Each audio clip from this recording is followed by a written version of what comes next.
takkaanaa fi namni nama biroo jedhanii namni nu biroo dhufee maaliif an haadha mana keetii akkan ta'e nama wal nu barsiifne namni illee nu bira dhufee fakkeenyaaf nu kana wal bira nu argutti hin jiran akkuma gaafii hordoftoota taate ammataa hayyattu na gaafii nattu gaafii maaliif yoo Assalamu alaikum warahmatullahi wabarakatuh. Kabajamtoota daawwattoota keenya jirri jirtu isin jecha salamtaan teenyatan ona irraa katee lagaa fi gara qaxxamurtee bakka jirtan maratti isin haadha qabdeenna arragaa guyyaa irraa maal qabattanii nu dhuftan yoo kayyattan taate haadha mana qayyaa wajjiniin isin dhiyaadhee jira.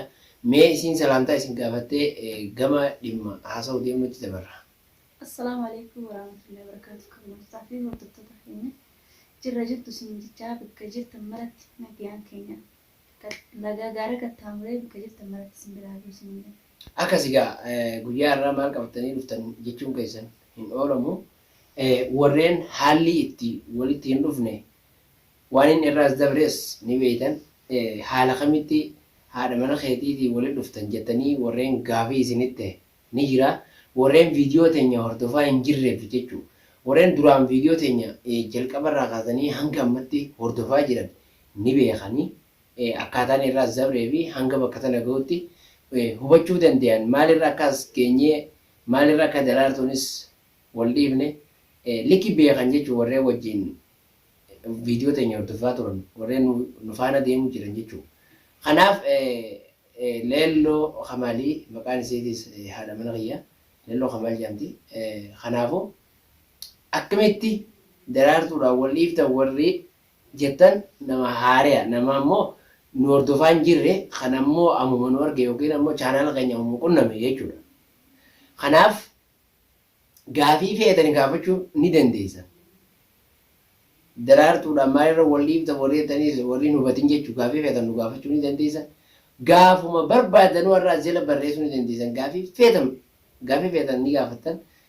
Asumaanuu isinis yoo kan yaada qabaattu ta'e haati mana kiyyaa yaada isii irraa bareediin gama keessan as deebinaati hamma dhuma viidiyoo keenyaa nu hordofan isiniin jaa yaada qabdu gaafii as keessa na gaafachuu qabdu yoo jiraate na gaafachuu ni dandeessa. Gaafiin baay'ee jira. Inni jalqabaa daraartuu akkamitti akka wal bartan wal dhiiftan.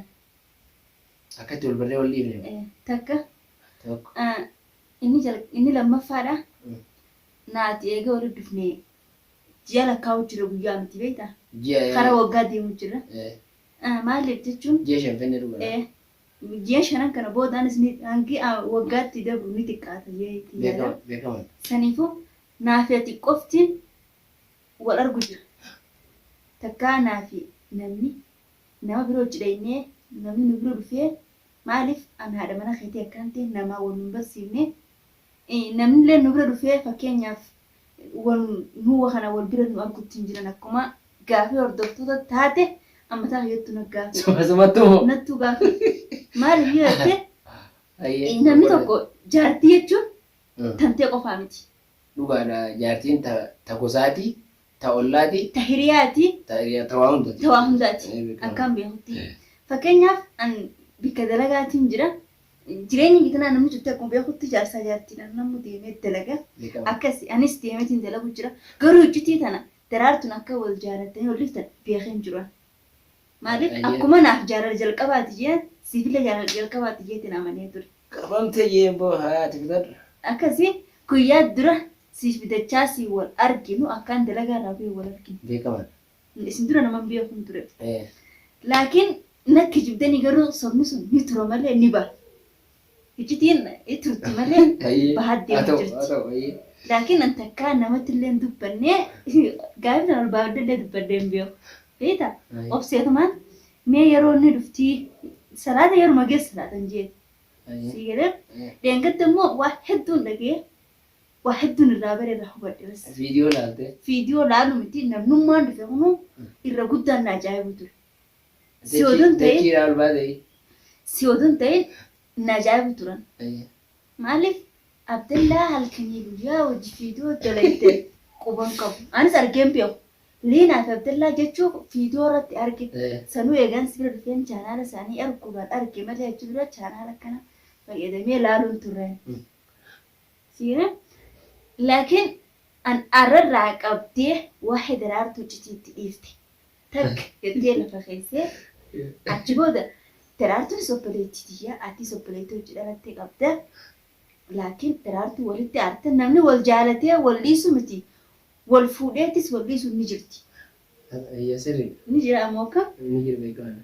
Laakiin anta keettee raqama daraartuu feetu qabaattee feetu dhiiftee inni dachaas akkasitti deengattee intala dhalaa deembe minaan minitiitu kan sun qaanyi nallee ta'u akkasuma. Ati waliigala amma gaafii meeqa na gaafatte? Gaafiin tiyyamma akka waliigalaatti gaafii 2 moo 3 hin caalu. Gaafii tokkoffaan daraartuu maalirra wal jaalatanii wal dhiibsanii. Gaafii lammaffaan saahibbaan keetii wal hin barsiifne saahibbaan kan kee akkaati nafuute isin beekan. Dachaas bichaas beekaa Abdallaa halkanii guyyaa hojii jirtan kunuun hin dhageenye hundi maaliif ta'uu danda'ee waan jiru. Gaafii bareeduudha. Qabamne silaa beeka.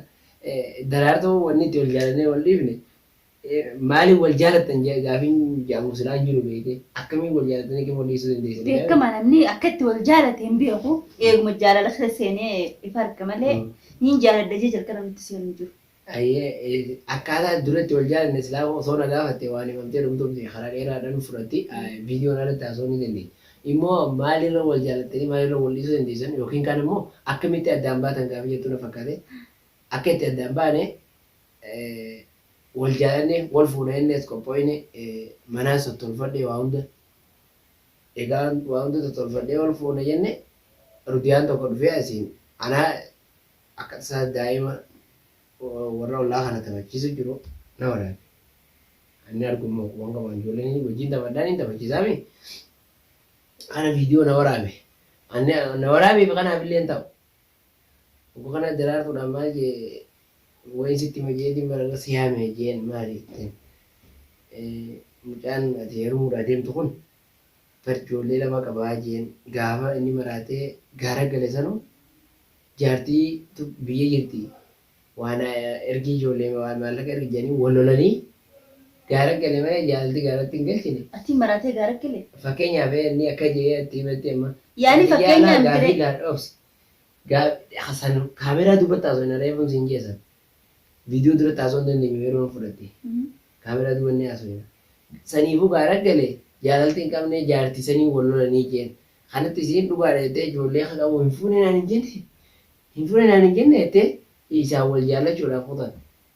Booda irratti inni akka hime wal jaalannee nin jaaladha sin jaaladheetiin akkana godhe malee jaaladheeti malee kaniin akkana jeen ati ilmoo qabdu jee eegas illee dachaas keessaa baasee amansiisee jira. Wanni irra wal dhiibne tanaa jechuun warruuta godhatu ka'e sababa kan ta'e rudiyaan adda baase. Kanammoo nama kanaa nama dubbii namaatiin deemu ganallee dhaga'u jee oggusuma harka keessaa fudhadhe. Okay taate. Yaani namni iddoo ammoo hiriyoota kan keetiin maa wal barsiisinii gaafii hattus yoo na deebisette san siif hin deebisa. Gaafiin eega gaafatamte deebiin barreeffama dirqamaa waan ta'eef. Gaafii immoo hiriyoota keetiin maaliif wal barsiisinii jettu hiriyoota kan yoo dhugaadha dachaas quba qabaa kun tokko quban qaban tuufi kun quban qabu dallaan quban qabu hordoftoonni immoo warrumaa ol ba'ee yuutuuba dalagu kana bicha beekan. Immoo saayibbaa kiyya hedduudha. Gana arguufis ta'isa warreen chaanala hojii dalagu kana qofa osoo hin taane hedduudha waan ta'eef maaliif waliin nu barsiisinii gaafii hedduutti himna. Yooniin amma saayibbaan kiyya wal isin barsiise wal isin barsiisullee na dhibee deemte yoo wal isin barsiise daraartuun jidduu isaanii dhuftee gufuun nuttaati. Tamaam isaanis taatu kan daraartuutti himuu waan hin oolamne barfannis qaata fuudhee osoo quban qabuuti. Ega wal loltan qaata fuudhee jedhanii himuun isaanii hin oolamu. Tamaam isin as keessa sababa barbaaddee yaa'ee barbaaddee na dhufuun isiidhaatti isin oolamu. Waan oolamu waan hafa qabu miti. Kanarratti isuma tanaaf daraartuma tanaaf osoo saayibbaan kiyyaas tokko quban qabne isaan hundinuu piraankii ta'uu qaban. Piraankii isaan godhuun qaba waan jiruun ni jedheen gaafasumaa saayibbaan kiyyaa tokkotti isin himuu dachaasa cidii ni jabeessa waan ta'eef dachaas hin mari'adde dachaas bicha mari'adde jechuudha dachaas hayyee walii galleemi. Achiin as deebisee daraartuu haflaa siifin godhe jee yaame daraartuu tanaa gaddaleef yookiin ammoo dalagee fi mire hanga nama yaadne kiyyoonni nan saayibbaan kiyyaannis sin barsiisiniif haga nama malee kabiraan jiru. duba ji'a hanga kana guutu maatu ture. Ji'a hanga kana guutu hablaan waan guddaa miti. Dandeetti mutanaa quudhe haa dandeettiidha. Laakiin dandeettii danteen kaa ilmi namaa tokko barra. Hanga namaa dandeettii qabachuu na seetti. Ta'ullee dandeettiin jiraachuullee dhugaachiti jabeessuullee goomichaati. Dila kana ustee anamaan tana bar haflaan godhu deemaa atiinaa minaa jennaan haflaan gaan sitti toleen golfuu deemtan si malee daraartu maal gootee daraartu wal jaalatanii wal dhiisanii awwal mara dhagoon guyyaa afraati. Ati baguma dhageessee waa dhagoon guyyuma akkasii tolti. Yaani gaa anamma waa meeqaan adda gaama beekaa dachaasiif daraartu wal jaalataniis ni beeka. Dachaasa kanaaf daraartu wal jaalatan ni beeka. Fideewu dachaasi. Ni beeka. Kan wal nu barsiisee isa. Isa ta'e isi nama gayyuu san maal jette isaa rakkatee gaara keessa jiru jette. Egaa. Viidiyoo irratti. Jettee waan kana dhageetiin jiran. Viidiyoo keessa jettee. Rakkatee gaara keessa jiru minaan akkasitti tola ooltummaa ta'ee fi jaalataatu siifin jira jee isa kana galchee maal jettee dubbatti. Garuu dubartiin akkas nama dabatan hin jirtu. Nama yaadimi. Si yaaddee gaara san keessa si fiddee nama si maqtee nama si deebisti jechuudha. Sanii buusii maal godhuu qabna? Maal godhuu qabna? Yaani jechaan tuttuquu miti akkasitti fuula namaa dura dhaabbattee qubeellaan haadhee. Haadhuftu si yaadde ni sun beekama ni finna jechuun. Haadhuftu kaasattu naaf daraartu wal baruun keenya. Wal bara akka biraa. Akka biraa akkam barbaadde. Ati bar namni kasi nama yaad hin jiru jettee waan biraan akkaasu jirtu. La waan biraan si akkaasu takka hin jiru. Laakiin ati silaa obboleettii dhalaa hojii dhalatte qabaatte. Akkasii fuula namaa dura qubeellaatti hayyattee deebitee siifii mitii minaan minii jettee yaamtee isiin tun jaalaluma gaafa saniitu keessi giraa dhuftee malee odoon shakkin ati immoo dilan akkamitti iccitii gara namaa qabattee deessa. Ammumaan yaadee waan iccitii jabeessuu ni danda'u hin danda'u tarbatanaan laalee ittuma jirta. Dandee garuu tarmaa'u qabdee ji'a jeeshaan. Turuun osoo saayibankii tokko sin dhaga'in warra biyyaa bichaadhaan walii galtee waan daleenya taa'uun sunu waan tokko.